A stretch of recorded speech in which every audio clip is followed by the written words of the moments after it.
Hello everyone, welcome to desire Pathshala. My self Aniket और आज हम स्टार्ट करने वाले हैं ह्यूमन रिप्रोडक्शन। लास्ट क्लास में हमने देखा था कि रिप्रोडक्शन इन प्लांट कैसे होता है, तो चलिए शुरू करते हैं ह्यूमन रिप्रोडक्शन को। और बात करें तो रिप्रोडक्शन क्या होता है। Producing of its your own kind is known as reproduction. In human reproduction अगर सबसे पहले हम बात करें कि व्हाट इज़ प्यूबर्टी। प्यूबर्टी क्या होता है? प्यूबर्टी वो एज होता है जिस एज में क्या होता है कि girls and boys are sexually mature और उनमें क्या होता है production of hormones and gamete start हो जाए। ठीक, तो आपका प्यूबर्टी क्या होगा? The age at which the gamete and sex hormones are produce and the boys and girls become sexually mature is called as puberty. अगर बात करें इन केस ऑफ बॉयज़, तो बॉयज़ में आपका प्यूबर्टी का एज होता है 10 से लेकर 13 साल तक। अगर इन बात करें गर्ल्स, तो प्यूबर्टी का एज होता है 9 से लेकर 12 साल तक। अब जब प्यूबर्टी आता है किसमें, इन केस ऑफ बॉयज़ अगर बात करें या इन केस ऑफ मेल बात करें, तो प्यूबर्टी के टाइम क्या होता है कुछ चेंजेस देखने को मिलते हैं। जैसे कि अगर प्यूबर्टी के टाइम क्या होता है कुछ चेंजेस देखने को मिलते हैं, उसी को हम क्या बोलते हैं secondary sexual character in boys या इन मेल। तो आपका इसमें क्या होगा कि इनमें जो मेल में होगा फेशियल हेयर आना स्टार्ट हो जाता है। सेकेंड थिंग, आपका chest, armpit and pubic region में हेयर आना स्टार्ट हो जाता है। डीपिंग ऑफ वॉयस, जो वॉयस होता है वो मोटा होना शुरू हो जाता है। क्यों? Due to enlargement of larynx. Larynx का क्या होना, आपका इनलार्जमेंट की वजह से आपका क्या होता है डिपिंग ऑफ वॉयस स्टार्ट हो जाता है। नेक्स्ट आपका जो है ब्रॉडनिंग ऑफ शोल्डर। शोल्डर क्या होता है चौड़ा होना स्टार्ट हो जाता है। Increasing in muscle mass and strength. Muscles mass और स्ट्रेंथ भी क्या होता है बढ़ने लगता है किसमें, इन बॉयज़। तो इस सारे सेकेंडरी सेक्सुअल कैरेक्टर है या चेंजेस ड्यूरिंग प्यूबर्टी इन बॉयज़ या मेल आपको देखने को मिलता है। ओके, अगर बात करें मेल रिप्रोडक्टिव और सिस्टम का, मेल रिप्रोडक्टिव सिस्टम में आपका जो टेस्टिस होता है, ठीक, मेल रिप्रोडक्टिव ऑर्गन टेस्टिस होता है। ठीक, टेस्टिस में आपका क्या होता है, टेस्टिस में आपका स्पर्म का फॉर्मेशन होता है। टेस्टिस में आपका क्या होगा स्पर्म का फॉर्मेशन होता है। जो टेस्टिस होता है आपका 1 पेयर पाया जाता है। टेस्टिस कितना पाया जाता है आपका 1 पेयर पाया जाता है। टेस्टिस जो होता है आपका आउटसाइड बॉडी लोकेटेड रहता है। आउटसाइड टेस्टिस आपका कहाँ लोकेटेड रहता है, आउटसाइड बॉडी लोकेटेड रहता है। क्यों? क्योंकि जो स्पर्म फॉर्मेशन के लिए आपका टेम्परेचर चाहिए होता है 1 से 3 डिग्री सेंटीग्रेड लोअर टेम्परेचर चाहिए होता है फॉर स्पर्म फॉर्मेशन। टेस्टिस आपका कितना पाया जाता है इन मेल 1 पेयर पाया जाता है। इसका काम होता है स्पर्म का प्रोडक्शन करना प्लस हार्मोन्स का प्रोडक्शन करना। स्पर्म का प्रोडक्शन करना प्लस हार्मोन्स का प्रोडक्शन करना। ठीक, ये आउटसाइड बॉडी इसलिए लोकेटेड रहता है क्योंकि स्पर्म फॉर्मेशन के लिए 1 से 3 डिग्री सेंटीग्रेड लोअर टेम्परेचर चाहिए होता है। ये एक सैक लाइक स्ट्रक्चर में पाया जाता है। जो टेस्टिस होता है आपका एक सैक लाइक स्ट्रक्चर में पाया जाता है। ठीक, इस सैक लाइक स्ट्रक्चर को हम लोग क्या बोलते हैं, हम सैक लाइक स्ट्रक्चर को बोलते हैं स्क्रोटम। सैक लाइक स्ट्रक्चर को हम लोग बोलते हैं स्क्रोटम। सैक लाइक स्ट्रक्चर को हम लोग बोलते हैं स्क्रोटम। ठीक, देखिए ये टेस्टिस है आपका 1 पेयर पाया जाता है जिसका काम होता है स्पर्म एंड हार्मोन्स का क्या करना, फॉर्मेशन करना। इसे आउटसाइड बॉडी इसलिए रखा गया है क्योंकि स्पर्म फॉर्मेशन के लिए 1 से लेकर 3 डिग्री सेंटीग्रेड लोअर टेम्परेचर चाहिए होता है। अब स्पर्म बनने के बाद कहाँ पे जाता है, इपिडिडाइमिस में। स्पर्म बनने के बाद कहाँ पे जाएगा, ये आपका जाता है इपिडिडाइमिस में। इपिडिडाइमिस क्या करता है, स्पर्म को मैच्योर करता है और स्टोरेज का काम करता है। इपिडिडाइमिस से स्पर्म आपका एक ट्यूब लाइक स्ट्रक्चर के द्वारा जाता है। ठीक, एक ट्यूब लाइक स्ट्रक्चर से होते हुए कहाँ तक पहुँचता है, सेमाइनल वेसाइकल। सेमाइनल वेसाइकल का फंक्शन होता है फ्रक्टोज का क्या करना, सिक्रेशन करना। ये फ्रक्टोज सिक्रेशन से क्या मिलता है, स्पर्म को एनर्जी मिलता है। स्पर्म को क्या मिलता है, एनर्जी या नरिशमेंट प्रोवाइड करने का काम करता है कौन, सेमाइनल वेसाइकल से निकला हुआ फ्लूइड। अब इस सेमाइनल वेसाइकल से जब स्पर्म आगे की तरफ बढ़ता है, ठीक, तो इसमें आपका प्रोस्टेट ग्लैंड पाया जाता है। प्रोस्टेट ग्लैंड का काम क्या होता है, एल्कलाइन मीडियम प्रोवाइड करना।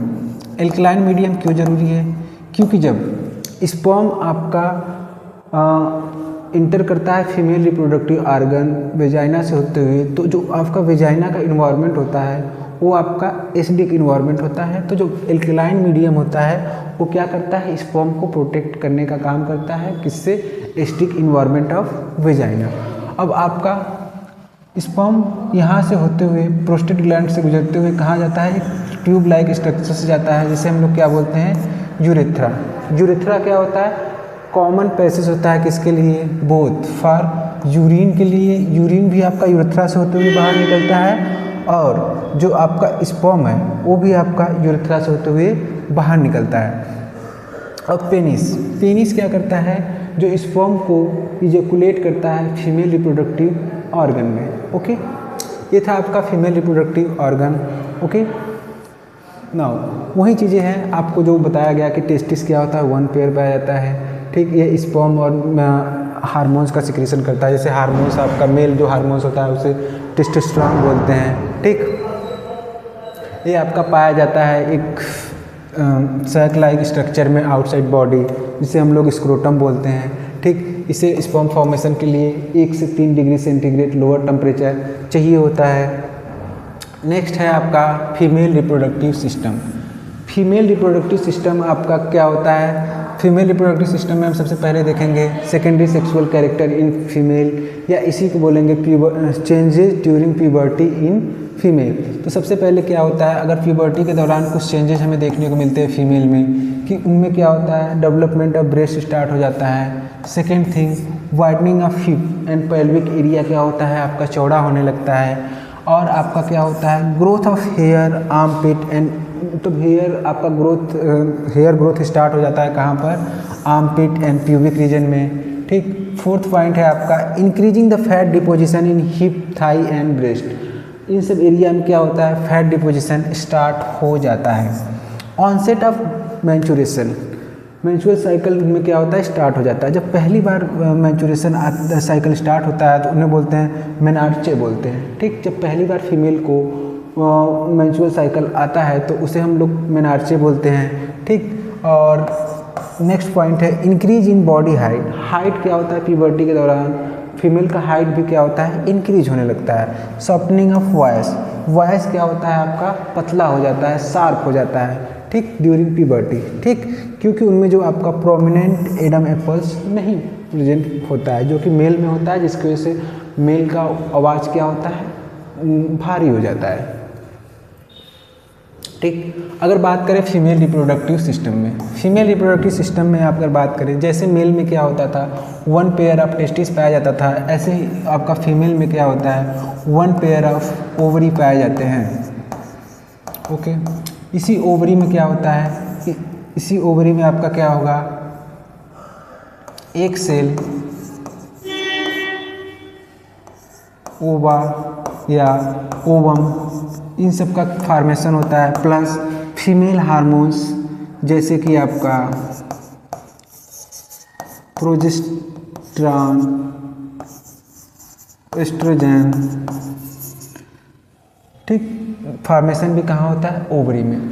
जो फीमेल में होता है आपका, जैसे कि फीमेल में जितने भी ओवरी बनने रहते हैं, तो जितने भी ओवम या एक सेल बनने रहते हैं, उनके बर्थ के टाइम ही डिसाइड हो जाता है कि फीमेल में आपका क्या होगा, इतना एक बनेगा ड्यूरिंग उनके लाइफ पीरियड में। तो अब जैसे ही प्यूबर्टी स्टार्ट होता है तो हर मंथ या लेफ्ट साइड या राइट साइड किसी से हर महीने क्या होता है, एक एग रिलीज होता है। ठीक, और ये एग रिलीज होकर कहाँ आ जाता है आपका, फॉलोपियन ट्यूब, फॉलोपियन ट्यूब से होते हुए यूटेरस में आ जाता है। अब होता क्या है, जैसे कि अभी मेल रिप्रोडक्टिव ऑर्गन में बताया गया कि जो स्पर्म बनता है, स्पर्म को इजैकुलेट कर दिया जाता है through penis in female reproductive organ. तो जो स्पर्म होता है आपका वेजाइना सर्विक्स से होते हुए कहाँ पर चला जाता है, यूटेरस में चला जाता है। यूटेरस से मूव करते हुए कहाँ पहुँच जाता है, फॉलोपियन ट्यूब में। तो जो आपका ओवरी से आपका ओवम में एक से तो ओवम में एक सेल क्या होगा, रिलीज होगा, रिलीज होकर कहाँ चला जाएगा, ओविडक्ट या आपका ओविडक्ट, ये आपका चला जाएगा ओविडक्ट या फॉलोपियन ट्यूब में। अब यहीं पे क्या होता है कि फर्टिलाइजेशन होता है। स्पर्म जो आया है यहाँ पर, प्लस आपका जो ओवम आया है, ठीक, ओवम आया है, ये दोनों का फर्टिलाइजेशन कहाँ पे होगा, ओविडक्ट में। ठीक, तो जब स्पर्म और ओवम आपस में मिलते हैं तो इसी को क्या बोलते हैं, फर्टिलाइजेशन। ठीक, स्पर्म और ओवम फ्यूज करेंगे, फर्टिलाइजेशन होगा, फर्टिलाइजेशन होने के बाद आपका क्या हो जाएगा, जाइगोट बनेगा। अब ये जाइगोट आपका मूव करता है कहाँ पर, यूटेरस की तरफ। ठीक, कहाँ पे मूव करेगा, यूटेरस की तरफ। तो फॉलोपियन ट्यूब क्या करता है आपका, फॉलोपियन ट्यूब से होते हुए आपका जो जाइगोट है ये आ जाता है कहाँ पर, यूटेरस में। ये फॉलोपियन ट्यूब भी ओवरी की तरह क्या होते हैं, वन पेयर प्रेजेंट रहते हैं। ठीक, और जो क्या करते हैं, ओवरी से यूटेरस तक आपका स्पर्म ओवम को क्या करेंगे, पहुँचाने का काम करेंगे। अब यहाँ पे आ गया, आने के बाद क्या होता है, इम्प्लांटेशन हो जाता है। जो एम्ब्रियो सैक है इसके वॉल में क्या होगा, इसका इम्प्लांटेशन हो जाएगा, यूटेरस आपका इम्प्लांटेशन हो जाएगा। अब यहीं पे क्या होगा, जो जाइगोट होगा पूरे के पूरे बेबी में डेवलप होगा इन 9 मंथ में। नेक्स्ट वही चीज़ें जो आपको बताया गया है, ये चीज़ें इस लिखी हुई हैं। ओके,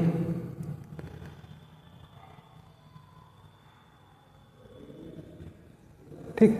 नेक्स्ट है आपका प्लेसेंटा। प्लेसेंटा क्या होता है, प्लेसेंटा आपका डिस्क शेप ऑर्गन है, form in uterus during pregnancy. जब आपका क्या हुआ, स्पर्म और ओवम ओविडक्ट में फर्टिलाइजेशन हो गया, फर्टिलाइज होने के बाद यूटेरस में आ गए। अब यूटेरस में आने के बाद एक आपका डिस्क शेप स्ट्रक्चर देखने को मिलता है। इसी के थ्रू क्या होता है कि फीमेल को during the in female pregnancy के दौरान बेबी को जितना भी आपका ऑक्सीजन हो गया, न्यूट्रिएंट हो गया, इन सब का सप्लाई किया जाता है। और जो बेबी के अंदर क्या होता है, आपका जो फीटस है उसके अंदर जो भी आपका वेस्ट मटेरियल होता है, जैसे CO2 बन गया या कोई भी वेस्ट मटेरियल है, उसको आपका प्लेसेंटा के थ्रू ही क्या किया जाता है, आपका बाहर निकालने का काम किया जाता है। तो प्लेसेंटा क्या होता है, आपका disc shape organ form in uterus during pregnancy. Pregnancy के दौरान बनता है, जो क्या करता है, आपका ऑक्सीजन एंड न्यूट्रिएंट प्रोवाइड करने का काम करता है, किसको, फीटस को। ठीक, और यही फीटस क्या होता है, इस फीटस में जो भी आपका CO2 हो या वेस्ट मटेरियल हो, इसी प्लेसेंटा के थ्रू क्या होता है, बाहर निकलता है। ओके, उसी पॉइंट को लिखा गया है कि सप्लाई ऑक्सीजन करना, न्यूट्रिएंट का काम करता है, removal of carbon dioxide waste material करता है, प्रोड्यूस करता है। जो आपका प्लेसेंटा है वो हार्मोन्स को भी प्रोड्यूस करता है, जैसे प्रोजेस्टेरॉन, एस्ट्रोजन। ठीक, एक एज ए प्रोटेक्टिव बैरियर की तरह भी काम करता है। Transform antibody to provide immunity to foetus. जो फीमेल के अंदर से क्या करेगा, फीटस के अंदर आपका एंटीबॉडी भी प्रोवाइड करने का काम करता है। कौन करता है, प्लेसेंटा करता है। ओके, नेक्स्ट है आपका रिप्रोडक्टिव हेल्थ। रिप्रोडक्टिव हेल्थ में हमें देखना है कि जो बहुत सारे डिजीज़ होते हैं इन ह्यूमन, आपका किसके द्वारा होता है, रिप्रोडक्टिव मतलब आपका सेक्सुअली ट्रांसमिटेड डिजीज होती हैं, जो कि आपका ड्यूरिंग सेक्सुअल इंटरकोर्स के दौरान फैलती हैं। उन्हीं को क्या बोलते हैं, सेक्सुअली ट्रांसमिटेड डिजीज बोलते हैं। तो आपका रिप्रोडक्टिव हेल्थ क्या होगा, there are many infectious disease which are spread by sexual contact, these are called sexually transmitted disease. जो क्या बहुत सारे ऐसे डिजीज हैं जो क्या होता है, सेक्सुअल इंटरकोर्स के दौरान फैलती हैं, उसी को बोलते हैं सेक्सुअली ट्रांसमिटेड डिजीज़। अब इन सेक्सुअली ट्रांसमिटेड डिजीज़ को कैसे प्रिवेंट किया जा सकता है, कैसे रोका जा सकता है, इसके रोकने का है कि जब भी आप किसी के साथ सेक्सुअली इंटरकोर्स करें तब कॉन्डम का यूज करें। Maintain monogamous relationship. अपने मोनोगैमस रिलेशनशिप मीन्स कि आप वन फेथफुल पार्टनर के साथ रहें, मीन्स कि आप एक से ज़्यादा लोगों के साथ सेक्सुअली इंटरकोर्स न करें। ठीक, avoid multiple sexual partner, to avoid करें किसी और पार्टनर के साथ सेक्स करने से। डू नॉट शेयर नीडल्स और सिरिंज। ऐसे किसी मतलब यूज किया हुआ सिरिंज हो या नीडल हो, इसका उपयोग ना करें, क्योंकि अगर किसी को सेक्सुअली ट्रांसमिटेड डिजीज रहेगा तो उसके अंदर से आपके अंदर आने की संभावना है। Use only sterilise needles and instrument, मतलब उन्हीं इंस्ट्रूमेंट्स का यूज करें जो आपका प्रॉपर स्टेरलाइज किया गया हो। Safe blood transfusion. जब भी किसी से ब्लड लेना रहे तो प्रॉपर टेस्ट कराएं कि उसे कोई ऐसा डिजीज़ तो नहीं ना है जो सेक्सुअली ट्रांसमिटेड है, नहीं तो वो उसके ब्लड के थ्रू आपके अंदर भी आ सकता है। इन तरीक़ों से क्या है, आपका बचा जा सकता है किससे, सेक्सुअली ट्रांसमिटेड डिजीज़ से। नेक्स्ट कुछ डिजीज़ हैं जो सेक्सुअली ट्रांसमिटेड डिजीज़ हैं, उनके नाम दिया गया है। जैसे कि सिफेलिस है। सिफेलिस आपका बैक्टीरिया के द्वारा होता है। उस बैक्टीरिया का नाम है ट्रिप्नोनिमा पॉलीडम।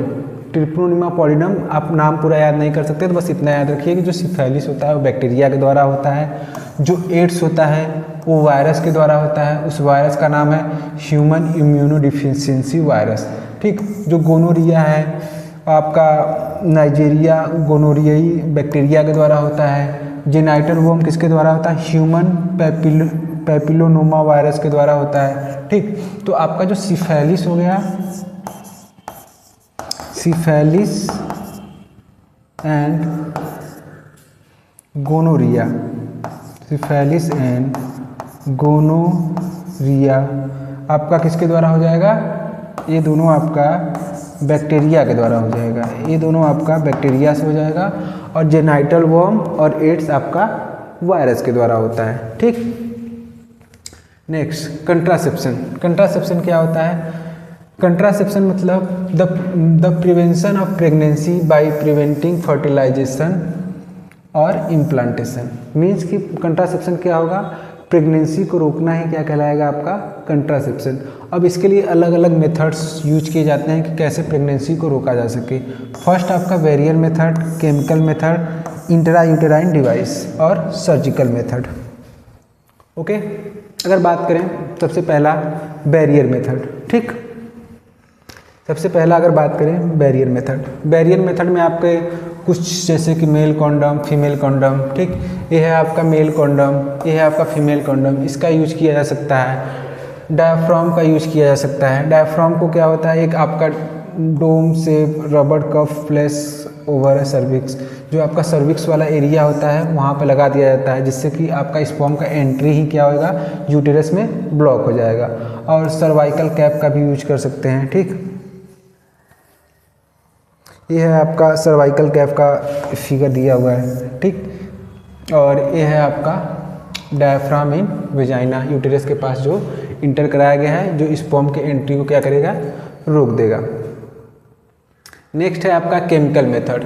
अगर केमिकल मेथड में बात करें तो this method are including oral contraceptive pills and vaginal pills. देखो केमिकल मेथड में क्या होगा कि हम उन सारे मेडिसिन का यूज करते हैं जो क्या करते हैं? प्रेगनेंसी को रोक देते हैं। जैसे कि कुछ पॉपुलर नेम है जैसे कि सहेली, आई पिल।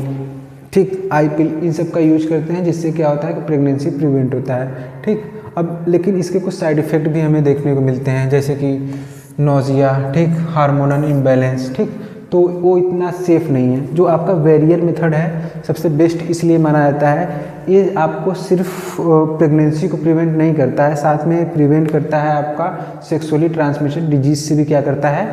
बचाता है।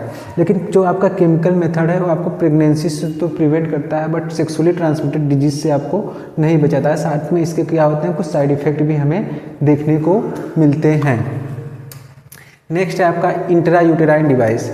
इंट्रायूटेराइन डिवाइस में आपका एक हार्मोनल आईयूडी होता है और एक कॉपर आईयूडी होता है। तो जो ये आपका जैसे इसमें क्या होगा, अगर मान लो हम लोग कॉपर आईयूडी का यूज करें तो एक कॉपर आईयूडी क्या करता है कि एक फीमेल के वेजाइन मतलब यूटेरस में क्या होता है? इंटर करा दिया जाता है। वहाँ पे क्या होता है? कॉपर्स आयन का क्या करता है? कॉपर्स आयन का सिक्रीशन करता रहता है, जिससे कि जो स्पर्म आपका इंटर करता है जब यूटेरस में, तो ये मूव करके आपका ओविडक्ट के पास पहुँच ही नहीं पाता है। कॉपर आयन क्या करता है? उसकी मूवबिलिटी को क्या करता है?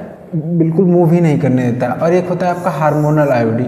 हार्मोनल आईयूडी क्या होगा कि कुछ ना कुछ हार्मोन्स का सिक्रीशन करेगा, जिससे हार्मोन्स के सिक्रीशन की वजह से क्या होगा? स्पर्म और ओवम क्या होंगे? उनका इम्प्लांटेशन ही नहीं हो पाएगा, उनका फर्टिलाइजेशन ही, तो फर्टिलाइजेशन होने के बाद वो इम्प्लांट ही नहीं हो पाएंगे, और स्पर्म के एंट्री को भी क्या करेगा? रोकने का काम करेगा और ओविडक्ट तक नहीं पहुँचने देगा। ठीक, नेक्स्ट है आपका सर्जिकल मेथड। अगर सर्जिकल मेथड की बात करें तो इसमें आपका होगा वैसेक्टॉमी और ट्यूबेक्टॉमी। वैसेक्टॉमी क्या होगा? वैसेक्टॉमी यूज किया जाता है किसमें? In male. उसमें क्या किया जाता है? आपका टेस्टिस को कट कर दिया जाता है, जिससे क्या होगा? जो आपका यहाँ पर स्पर्म बन रहा है वो आपका क्या होगा? ऊपर जा ही नहीं पाएगा। ठीक, और ट्यूबेक्टोमी में क्या होता है, जो फीमेल का फॉलोपियन ट्यूब होता है उसको कट कर दिया जाता है, जिससे आपका जो वो आपका ओवम है वही नहीं आ पाएगा और स्पर्म भी यहाँ नहीं आ पाएंगे। जब स्पर्म और ओवम आपस में मिलेंगे ही नहीं तो फर्टिलाइजेशन ही नहीं होगा। जब वैसेक्टोमी में क्या होता है, वास्ट डिफरेंस को कट किया जाता है, ठीक, जिससे क्या होता है कि मेल और फीमेल आपस में मिल ही नहीं पाएंगे, क्योंकि वास्ट डिफरेंस से होते हुए तो आपका स्पर्म आता है यूरेथ्रा में, ठीक। नेक्स्ट है आपका ट्यूबेक्टोमी। ट्यूबेक्टोमी में क्या होगा, आपका फॉलोपियन ट्यूब को कट कर दिया जाता है, जिससे स्पर्म और ओवम का क्या होता है, आपका दोनों एक दूसरे से मिल ही नहीं पाते हैं और फर्टिलाइजेशन ही नहीं हो पाता है, ठीक। अब इस चैप्टर में इतनी ही चीज़ें थी, जैसे ह्यूमन रिप्रोडक्शन में हमें बहुत जो क्लास 10th में बहुत नॉर्मल चीज़ें पढ़ना है, तो इसमें देख लेते हैं कुछ question. The male reproductive organ that produce sperm, जो स्पर्म को प्रोड्यूस करता है कौन है, टेस्टिस। अगर बात करें the hormones responsible for sperm production is, जो स्पर्म प्रोडक्शन के लिए कौन सा हार्मोन्स रिस्पॉन्सिबल है, स्पर्म के लिए टेस्टोस्टेरोन हार्मोन्स रिस्पॉन्सिबल है। Next, female gamete are produce in, female gamete कहाँ से निकलता है, ओवरी से निकलता है। The female gamete is called, female gamete को क्या कहते हैं, फीमेल गैमीट को ओवम कहते हैं। Fertilisation in human occur, fertilisation कहाँ होता है, फॉलोपियन ट्यूब या ओविडक्ट में होता है। Fusion of sperm and ovum is called, sperm और ओवम के फ्यूजन को क्या कहते हैं, फर्टिलाइजेशन कहते हैं। इम्प्लांटेशन अकरिंग, इम्प्लांटेशन कहाँ होता है, यूटेरस में होता है। The release of ovum from ovary is called, इसे जब इस ओवरी से इस आपका ओवम रिलीज होता है उसे बोलते हैं ovulation. Menstruation occur due to, menstruation किसके द्वारा होता है, break down of uterine lining, okay. Which hormones maintaining pregnancy, pregnancy को कौन मेंटेन करता है, progesterone. The structure connect ovary to uterus, तो ओवरी और यूटेरस को कनेक्ट करने का काम करता है कौन, ओविडक्ट, या इसी को फॉलोपियन ट्यूब बोलते हैं। Which organ store sperm temporary, epididymis क्या करता है, स्पर्म को स्टोर करने का काम करता है। प्लेसेंटा हेल्प इन, प्लेसेंटा किस में हेल्प करता है, प्लेसेंटा हेल्प इन रेस्पिरेशन में करता है, न्यूट्रिशन में करता है, वास्ट रिमूवल में, वेस्ट रिमूवल में भी करेगा, मतलब all of this, option D is correct.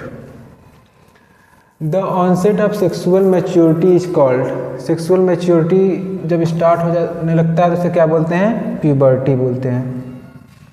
Which hormones cause development of secondary sexual character in female, female में सेकेंडरी सेक्सुअल कैरेक्टर कौन डेवलप करने का काम करता है, आपका प्रोजेस्टेरॉन करेगा, ये तो नहीं करेगा, ये मेल में करता है प्रोजेस्टेरॉन, ठीक। Which hormones cause voice dipping in male, voice dipping in male आपका जो काम करता है, टेस्टोस्टेरोन के सिक्रीशन से क्या होता है, एडम एप्पल्स का साइज बढ़ता है, जिससे क्या होता है, वॉइस डिपिंग होने लगता है। Which method prevent pregnancy by killing sperm, IOD क्या करता है, कॉपर से हार्मोन्स का सिक्रीशन करता है, जिससे कि आपका क्या होता है, आपका प्रेगनेंसी प्रिवेंट हो जाता है। नेक्स्ट है copper T is example of IUD. Vasectomy done in, vasectomy किस में होता है, आपका मेल में होता है। ट्यूबेक्टोमी किस में होगा, फीमेल में होगा। परमानेंट कंट्रासेप्शन है या टेम्परेरी, क्योंकि जब सर्जरी हो जा रहा है तो क्या होगा, परमानेंट कंट्रासेप्शन हो जाएगा, ठीक। ट्यूबेक्टोमी किस में होता है, ट्यूबेक्टोमी होता है फीमेल में, ठीक। Which contraceptive also prevent STDs, sexually transmitted disease को कौन प्रिवेंट करता है, ठीक। जो आपका कॉन्डोम है एक बैरियर में आता है, जो आपका साथ में प्रेगनेंसी और सेक्सुअली ट्रांसमिटेड डिजीज दोनों को क्या करता है, प्रिवेंट करने का काम करता है। Which gland provide nutrition to the sperm, sperm को न्यूट्रिशन कौन प्रोवाइड करता है, सेमाइनल वेसाइकल, जो फ्रक्टोज का सिक्रीशन कर रहा था। Which hormones regulate menstrual cycle, कौन सा हार्मोन है जो मेंस्ट्रुअल साइकिल को रेगुलेट करता है, एस्ट्रोजन एंड प्रोजेस्टेरॉन करेगा, ठीक। The function of scrotum is to, scrotum का फंक्शन क्या होता है, maintaining low temperature for testis, maintaining lower temperature for testis, option C is correct. Thank you. For watching this video. मिलते हैं next video में, तब तक के लिए बाय।